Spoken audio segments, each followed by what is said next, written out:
You ever notice how humans are really afraid of AI sometimes?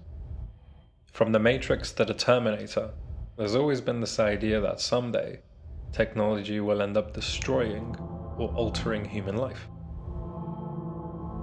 Why do you think that is? Well, I once read in an interview with Saul Williams where he says that it's interesting how the word robot comes from the Czech language and means slave or free labor. And that if you open up a machine and have an engineer explain the machine to you, they'll explain and characterize parts of the machine as master and slave. His point is that people's past ways of seeing things can go all the way into modern day coding, which is to say that the mentality of the colonial era was used and placed inside of the description of how machines function. The fear of the colonial age, where it was forbidden for slaves to learn how to read, was that the slaves would soon learn enough to take over. The irony of the times is that now, with all the talk about AI and robots, with Elon Musk and Zuckerberg, the fear is that machines will learn too much and take over. There's also another fear, not one where machines rise up, but a kind of fear that's enacted in shows like Black Mirror, where technologies alter people's libidinal economies and perceptions of reality. I decided to take a look into this to see whether or not these fears are legitimate and how we can better understand the relationship between humans and AI. I came across the book The Psychoanalysis of Artificial Intelligence by Isabel Millar. Isn't that who we're going to interview? Yep. Maybe I should make friends with AI instead.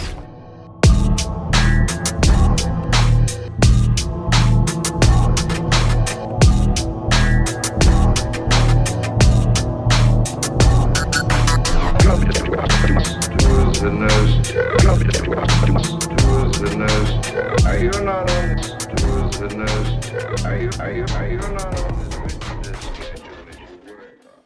Hello, thanks for being on the show and guiding us through your amazing book, Psychoanalysis of Artificial Intelligence. My pleasure. Could you give us a quick summary as to what your book is about? I will try my best.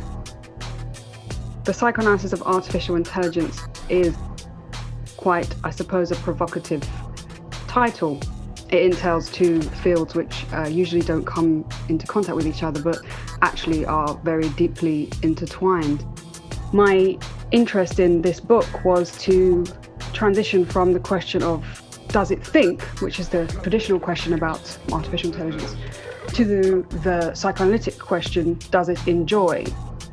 I tried to approach some classical philosophical questions, i.e. the Kantian questions, what can I know, what should I do, and what may I hope for? And then moving into the fourth Kantian question, which is what is man?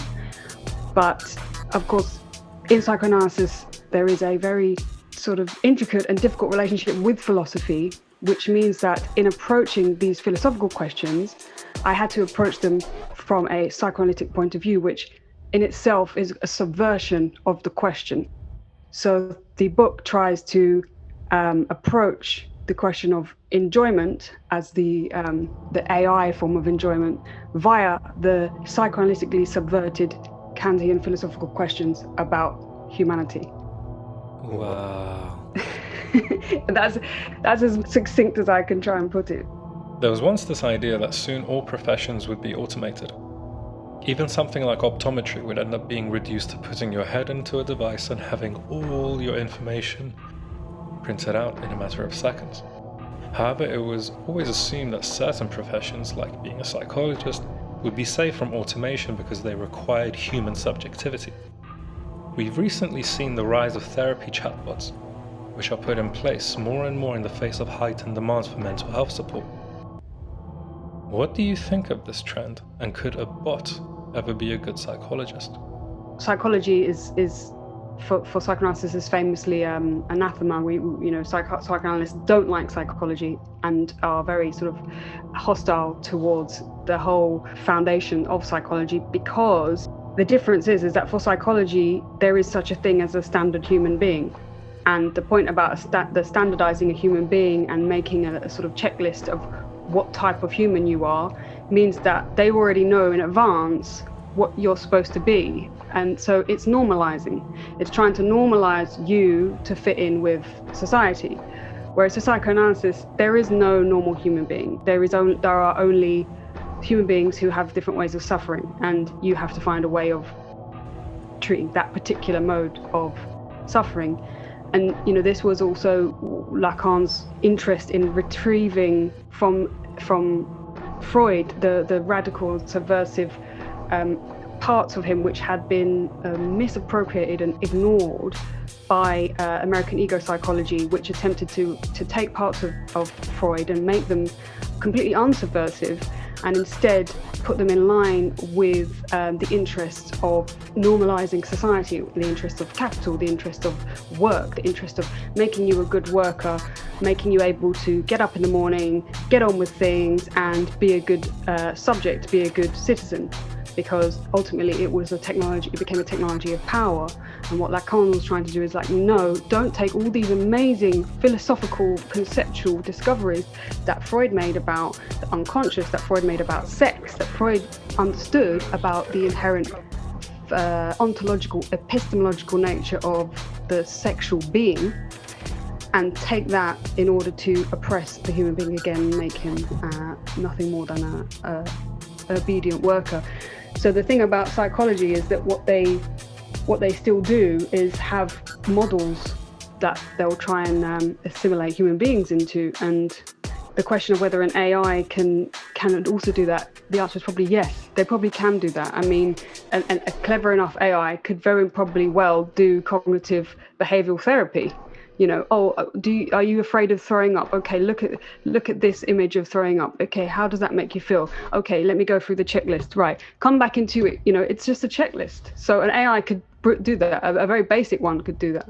No offense to psychologists, but you see my point.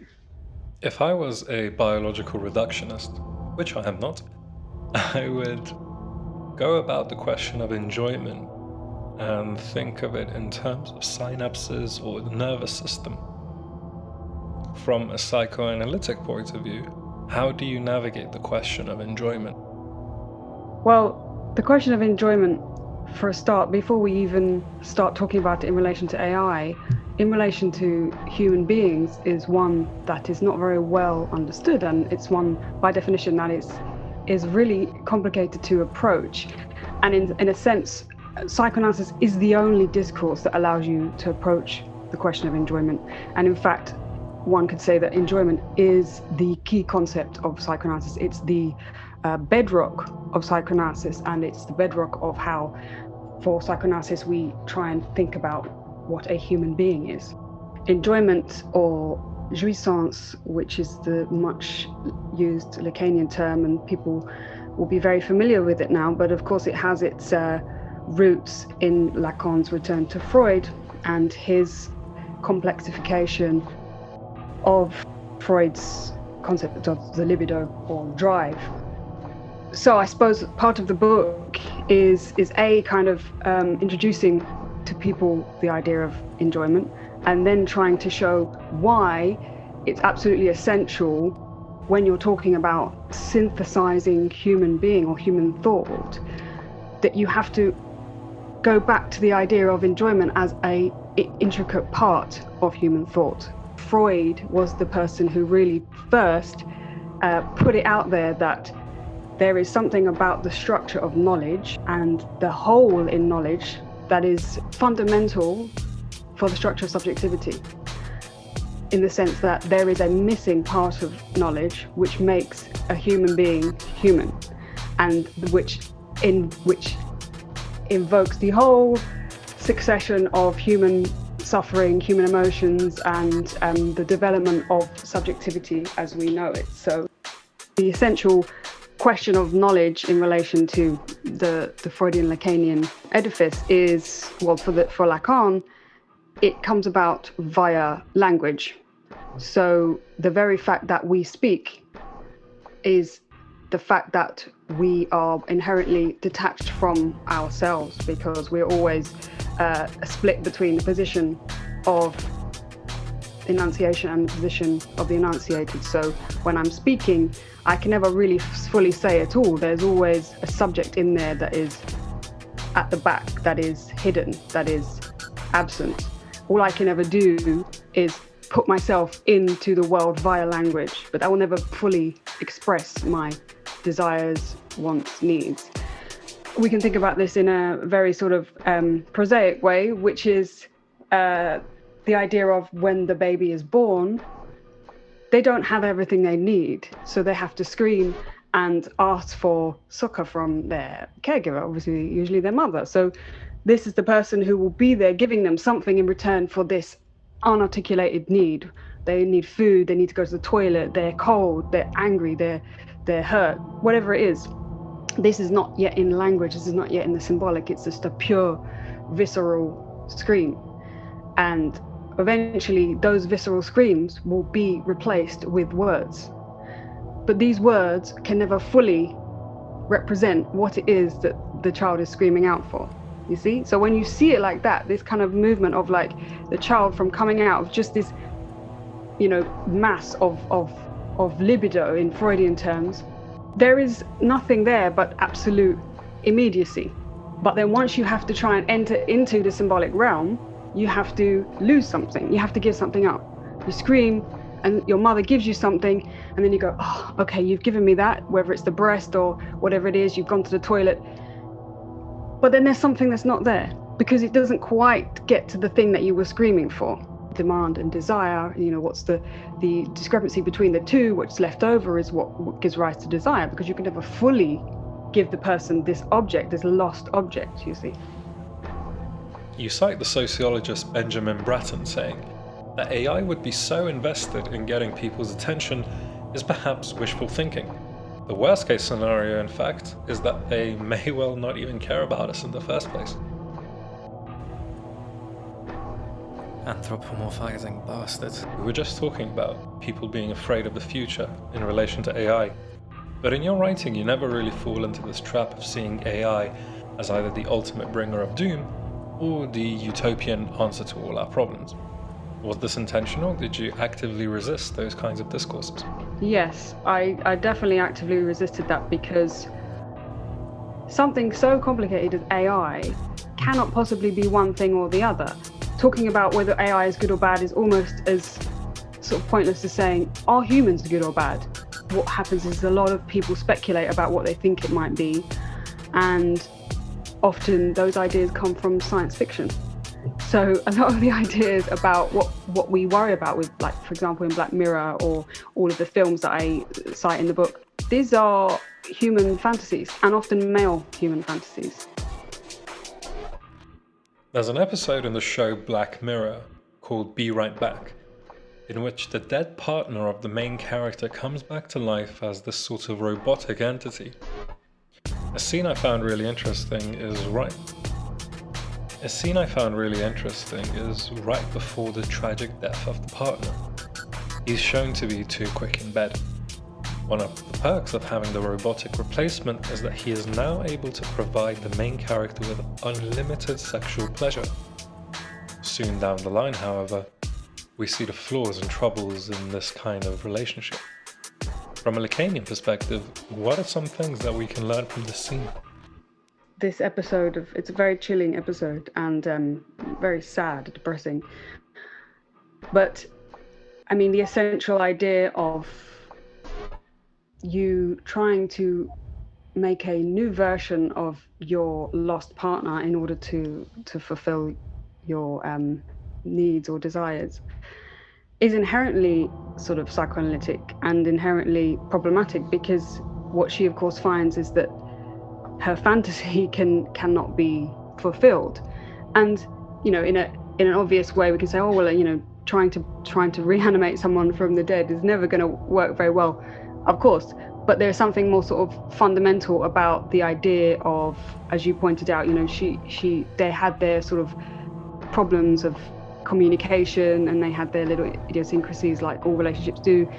and he was too quick in bed and she was frustrated, and then when he comes back, supposedly he can just switch on or off. And at first she sort of finds this obviously great, but then very quickly through their interactions she realizes he's not all there, in the sense that he's so all there that he's not all there. He does everything that she wants. She fulfills everything, all of her desires. Anything she asks him, he can give her, like a genie in the bottle. And she's, no, this is not you. You're not enough of you. You know, you're too much of. So these algorithms have created the perfect version of him, but of course it's not him. And this is ultimately deadly and horrific, because he can't possibly have the missing part of him that she actually was, which actually made him the object of her desire, which is the object A. In psychoanalysis we would say the object cause of desire, which is the not quite thing that you can ever achieve. And in him being at her beck and call, this is the sort of paradigmatic representation of the horror of encountering your fantasy. You can never really have your fantasy, because your fantasy is designed in order to set up a defense against pure enjoyment, which is the sort of devastating and all-devouring meeting with the thing, with the object of your desire. Being able to have sex with him all day, all night, and him bringing her whatever she likes is actually not so great as she thought it would be. So, according to Lacan, what would a healthy relationship look like? First of all, there is no such thing as a healthy anything, and essentially there is no normative subjectivity for psychoanalysis. There is no right way to be and no healthy way to be. All there is a regime of enjoyment. All there is a subject trying to live with their particular regime of jouissance and the way that they position themselves towards their object of desire. The way you orient yourself from the analytic point of view, if you were a psychoanalyst trying to find a way of bringing somebody to a better relationship to this enjoyment, is in terms of structure. So you, as a subject, you have a psychic structure which is neither good nor bad, but it consists of your position towards the object. We would say in psychoanalysis, you're either neurotic, psychotic, or perverse. But these are not value judgments. These are structural, nosological categories. In the book, you write that for Baudrillard, the figure of the robot is one who is made in man's image, yet with the most threatening aspects of man taken away, i.e. his sexuality. You then mention how this very idea is Freudian, where human civilization and the repression of the pleasure principle go hand in hand. It made me think about this theory that circumcision was initially a practice that was done on slaves, ensuring the numbing of their sexual organs so they could become better workers. This may be a bit of a hubristic question, but would the Freudian notion of civilization and repression still be true today, if being a better worker, or work in general, is relegated outside the human? Back then we had this idea of you go to work, then you come home and you can go, now I'm not at work anymore, I have time to be myself, or I have time to, at least the fantasy of the idea of work and then home. But today we're in a very different type of society, which is that you are told that you are your work. There is nothing outside your work. And not only are you your work, but you enjoy your work, you love your work, this is you. You must put 100% into work, and it's a lifestyle. Now work is a lifestyle. So what's happened very cleverly is that they don't even give you the space to have this even illusory idea of work, labor, horrible, home, nice, creativity. There is no distance between those things, because everything about you is absorbed. All of your creative capacities have to go into creating products for capitalism, right? So it's very difficult because instead of having this idea of the nice sort of homely idea of the sort of Freudian idea of repression, and then afterwards then we go about our business, and sublimation allows us to paint beautiful pictures or make beautiful music. Lacan would say, well, actually it's much more complicated than that, because it's a question of structure. So we all have a different psychic structure, and then within that we are then inducted into the world of producing our jouissance. But unfortunately, we don't really get the chance, most of us, to find out what that form of production would be outside of capitalism, or in a way that would allow us to work, i.e. work with our own enjoyment. This idea of taking sexuality out of human beings so that they can go and be better workers sort of hits right at the sort of heart of what psychoanalysis is talking about when it's talking about the problem of the non-rapport, the sexual non-rapport, which is the particular way in which we enjoy our sexuality, which is also the question of subjectivity itself. So to have these sort of ideas of robots who go into work and don't have to worry about the distractions, as it were, of sexuality, actually it's cleverer than that, because what happens today is that all of those forms of enjoyment are fed back into work. So you're supposed to enjoy your work, you're supposed to find it cool, you're supposed to find it sexy, you're supposed to find it everything, and it absorbs you to the point where there is no escape from it. So this is the sort of uncanny trick that we're now faced with, is that there is no robot outside of work, because we already are that robot.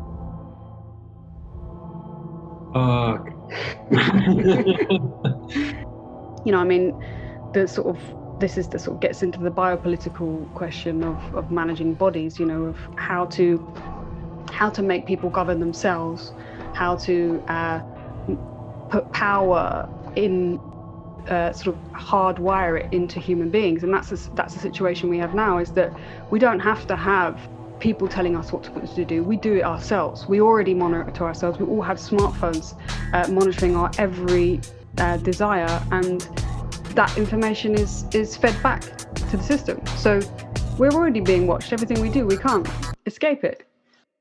Are